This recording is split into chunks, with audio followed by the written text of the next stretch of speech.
एक जादुई बेज जो पूरे जंगल की किस्मत बदल सकती ये है। बेज हाँ, अगर ये बेज ना मिलता तो जंगल हमेशा के लिए सूख जाता। हमें इसे भी बचाना होगा। एक सरसब्ज, शादाब और जादुई जंगल था जहां हर तरफ रंग बिरंगे फूल खिलते रहते थे, परिंदों की चहचहाहट गूंजती रहती थी और हवा में ताजगी और खुशबू बसी हुई थी। चमकती हुई रंगीन तितलियां चारों तरफ उड़ रही थीं, जहां हर तरफ जिंदगी बसी हुई थी। उसी जंगल में दो गहरे दोस्त रहते थे।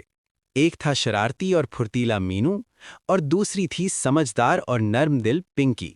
मुन्नू को नई नई जगह देखने और मुहिमजोई का बहुत शौक था, जबकि पिंकी हर बात को गौर से समझने वाली थी।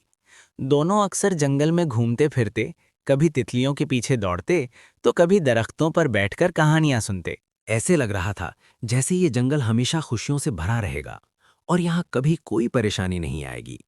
मन्नू और पिंकी हर रोज दरख्तों के दरमियान खेलते, नदी के किनारे बैठकर ख्वाबों की बातें करते और एक दूसरे को हंसाने के नए नए तरीके ढूंढते रहते थे। लेकिन उन्हें क्या खबर थी कि इसी दिन उनकी जिंदगी में एक ऐसी मुहिम शुरू होने वाली है जो ना सिर्फ उनकी दोस्ती को आजमाएगी बल्कि पूरे जंगल की तकदीर भी बदल देगी। क्या तुम्हें पता है, मैं ख्वाब में उड़ सकता हूँ। एक दिन जब वो बांस के घने झुंड के पास खेल रहे थे तो उन्हें एक अजीब सी आवाज सुनाई दी।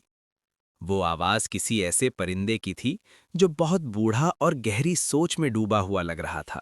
जब मन्नू और पिंकी ने इस बूढ़े तोते को देखा तो वो अपनी रंग बिरंगी मगर थोड़ी झड़ी हुई गर्दन को झुकाकर एक गहरी सोच में डूबा हुआ था। मन्नू, जो कि बहुत शरारती था, एक करीबी टहनी पर तोते के पास बैठा और पूछा, ए मियाँ तोते, आप इतने उदास क्यों हैं? क्या आपके पास खाने को आम खत्म हो गए हैं?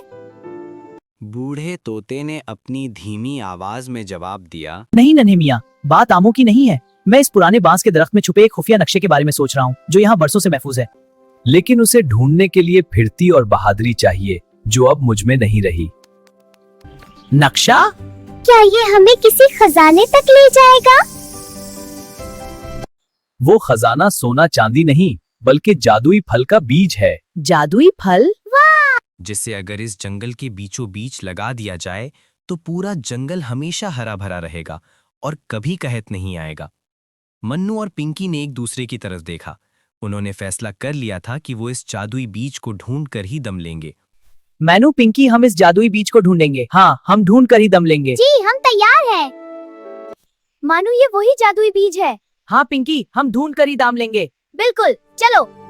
मिन्नू और पिंकी बांस के दरख्त पर बैठे बूढ़े तोते की बात सुनकर बहुत पुरजोश थे। बांस की सबसे ऊंची और पुरानी टहनी के अंदर एक नक्शा छुपा है जो उन्हें नीली झील के पास मौजूद एक गार तक ले जाएगा जहाँ वो जादुई बीज रखा है। वाह, कितना चमक रहा है। मिन्नू अपनी फुर्ती के लिए मशहूर था। वो तेजी से बांस के ऊपर चढ़ गया और एक खोखली जगह से पुराना चमड़े का नक्शा निकाल लाया। नक्शे पर लिखा था, झरने की आवाज के पीछे चलो और जहाँ सूरज की पहली किरण जमीन को चूमे वहाँ रास्ता मिलेगा। दोनों दोस्तों ने अगले दिन से ही अपनी इस जादुई मुहिम का आगाज किया। फौरन झरने की तरफ रवाना हुए। रास्ते में उन्हें एक गहरा नाला पार करना था। पिंकी थोड़ी डर गई।